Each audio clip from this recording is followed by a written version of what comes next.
10 milliards de dollars d'ici 2035 pour moderniser l'aéroport Montréal-Trudeau, reconfigurer des routes d'accès, construire de nouveaux stationnements, de nouveaux débarcadères, mettre sur pied un nouveau bâtiment d'interface pour relier la future station au REM, parce que ça s'en vient éventuellement. Salut Francis! Salut Alex! Tout ça est bien beau, mais dans 10 ans...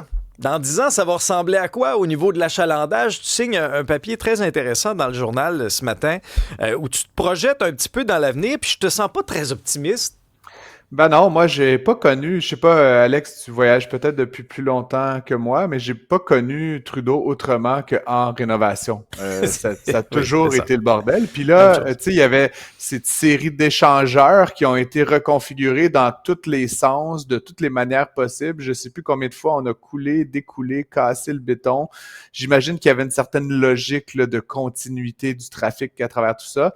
Mais le résultat de je sais plus combien d'années de travaux dans la connexion entre l'autoroute et l'aéroport fait en sorte qu'aujourd'hui, les bouchons sont pires que jamais. Puis honnêtement, il y a un peu plus de passagers, c'est vrai, mais je veux dire, c'est démesuré maintenant l'achalandage et donc les délais d'attente. Donc là, ce qu'on nous promet, c'est de couler encore plus de béton pour, dit-on, débloquer l'aéroport. Et la mise en garde, évidemment, qu'on nous sert en catimini, c'est qu'en fait, ça va continuer pendant la prochaine décennie d'être un foutu bordel à Trudeau. Donc, personnellement, je t'avouerai que ça m'enthousiasme moyennement, là, cette annonce-là d'hier.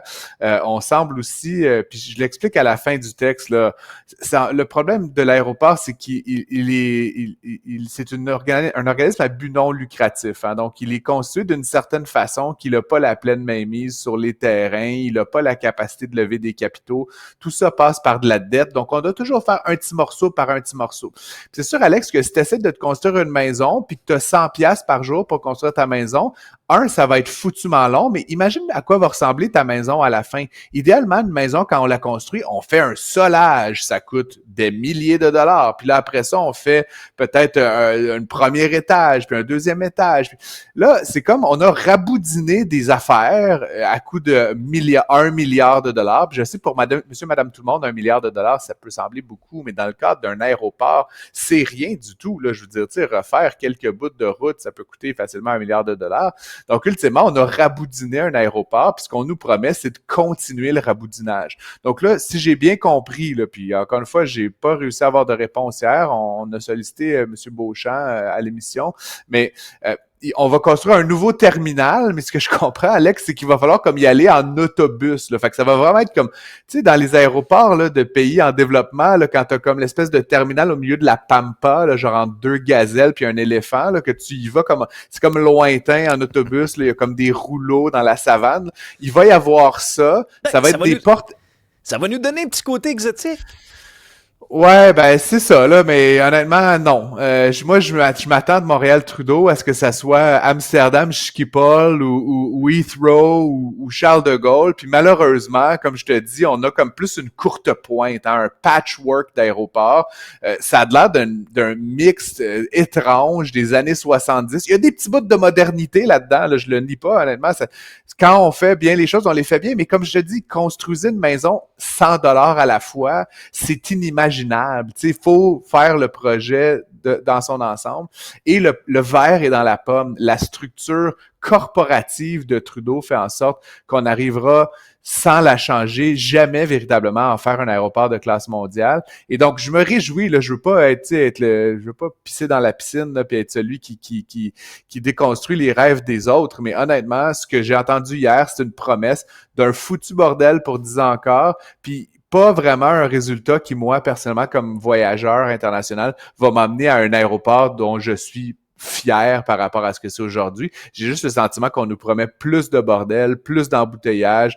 Puis évidemment, sur trame de fond, de plus de passagers. Mais tu sais, en toi puis moi, ultimement, plus de passagers. Moi, je suis un passager, puis mon expérience à Trudeau est relativement désagréable. Puis j'ai le sentiment qu'elle va continuer de l'être pendant les 10 prochaines années. Ben moi, j'ai souvent deux irritants là, quand je prends l'avion à Montréal-Trudeau. Là. D'abord, les bagages.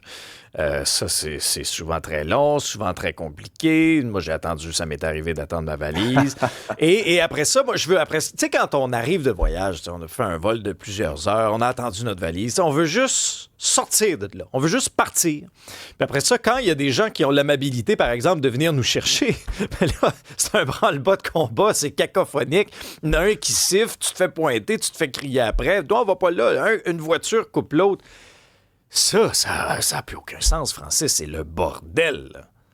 Effectivement, puis tu sais, c'est pas comme si on manquait d'exemples ailleurs dans le monde. Comme je te dis, c'est juste qu'à force de faire un petit bout, puis un petit bout, puis un petit bout, on n'arrive pas à faire un grand bout qui est cohérent. Donc, on se retrouve encore une fois avec cette espèce d'amalgame informe qu'on appelle un aéroport. Et je crains bien, puis tu sais, je salue encore une fois les efforts qui sont déployés, mais tu sais, le milliard de financement qui a été annoncé hier dans le domaine de l'aéroportuaire, tu sais, c'est pas tant que ça. Puis je termine peut-être là-dessus, mais d'une certaine façon, j'ai l'impression qu'on engloutit quand même beaucoup, beaucoup d'argent, un peu de l'argent des contribuables, notamment parce que, tu sais, la Banque d'infrastructure du Canada, quand elle fait des prêts à taux avantageux, là, c'est de l'argent qui n'est pas investi ailleurs de manière plus profitable, disons-le comme ça. Donc, tu sais, il y a une forme de subventionnement là-dedans, direct ou indirect. Tu sais, je me dis peut-être que c'est pas très efficace de continuer à investir dans Montréal-Trudeau. Tu sais, je vais pas quand même être fou au point de raviver le rêve de Mirabel, mais tu sais, on avait un deuxième aéroport. Il y a ce projet sur la rive sud également, oui, le MET, qui pour une fraction du coup va pouvoir attirer des millions de passagers. Hein. Donc, tu sais, je me dis, réfléchissons peut-être plus largement qu'une petite travée par une petite travée. Puis ça va nous permettre peut-être d'avoir un système aéroportuaire à Montréal qui est digne du 21e siècle au lieu de traîner cette espèce de vieux bicoque d'aéroport.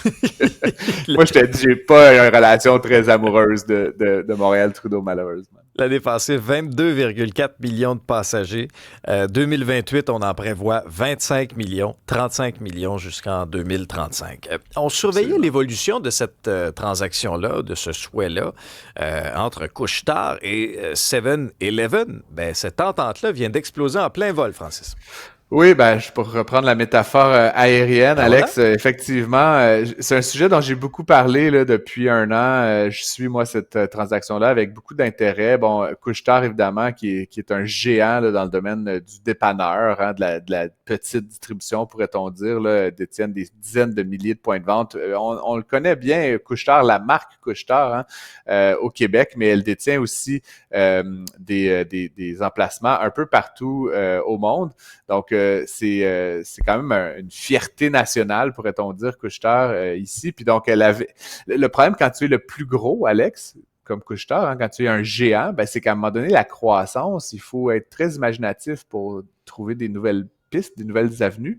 Et donc, l'idée qu'avait eue l'entreprise fondée par M. Bouchard, ben, c'était d'aller vers le Japon, où il existe donc 7&I, qui est la maison mère derrière les magasins 7-Eleven. 7-Eleven qui ressemble à quelque part à Couche-Tard, mais bon, le siège social est au Japon, mais qui ont aussi donc des points de vente un peu partout, beaucoup concentrés en Asie, aux États-Unis. C'était évidemment largement complémentaire, mais dans certains cas, bon, notamment le régulateur américain était mêlé à ça parce qu'il disait, si Couche-Tard achète, il va falloir vendre certains magasins aux États-Unis parce qu'on veut pas autant de consolidation dans le marché du dépanneur. Bref, ça fait plusieurs fois que Couche-Tard revient à la table, des offres bonifiées. Écoute, c'est quand même hallucinant. Là. C'est du rarement vu dans le domaine de la vente de détail. Couche-Tard offre une surprime de 47% sur le prix de l'action en bourse. Là. On voit ça dans des entreprises technologiques parfois, mais pour des surprimes sur des titres comme je dis, là, dans le dépanneur, c'est assez exceptionnel. Et là, ce qu'on apprend aujourd'hui, c'est qu'en fait, apparemment, la partie japonaise là, veut pas vraiment jouer là, avec les Canadiens dans cette négociation-là. Ils ont envoyé des informations parcellaires, ils ne sont pas très collaboratifs lors des rencontres. Couche-Tard s'est vraiment démené là, depuis de nombreux mois. Il y a eu des rencontres au Japon, des rencontres aux États-Unis qui ont eu lieu pour faire avancer le dossier. Et donc, Couche-Tard, là, vraiment, tu sais, je suis un peu surpris personnellement parce que, tu sais, on pourrait penser qu'ils mettent ça sur la glace pour y revenir, mais là, ils ont envoyé une lettre vraiment là, pour mettre la relation à feu et à sang, là, une lettre très, très directe aux Japonais en leur disant qu'ils suspendent le projet, qu'ils mettent fin à leurs ambitions d'acheter Seven & I, mais qu'en fait, ils rejettent l'entièreté du blâme là, sur la direction et les propriétaires de Seven & I. J'imagine que ça va faire beaucoup jaser parce que c'est une société cotée en bourse, évidemment. Il y a des actionnaires qui peut-être rêvaient là, d'empocher ce 47% de bénéfices additionnels. Mais pour l'instant, en tout cas, ça ne surviendra pas. Puis là, moi, la question que je me pose, tu sais, dans ma vie de tous les jours, je fais aussi un peu de la stratégie d'entreprise. Alex, vers quoi est-ce que Couche-Tard peut se tourner maintenant? Tu sais, des entreprises de cette envergure-là, avec des empreintes internationales, il n'y en a pas 20, 50. Là, non. fait que là, en termes stratégiques, Couche-Tard va devoir faire autre chose de son argent, de son temps, de son focus. Est-ce qu'ils vont se lancer dans d'autres segments du commerce de détail? Est-ce qu'ils vont acheter des fabricants pétroliers? Tu sais, j'ai aucune idée, mais clairement, sur la simple stratégie d'acquisition de dépanneurs, ça va être très difficile. Merci beaucoup, Francis. On t'écoute cet après-midi, dès 15h dans le Yes. retour à Cube. Salut. Et on se retrouve demain. Merci.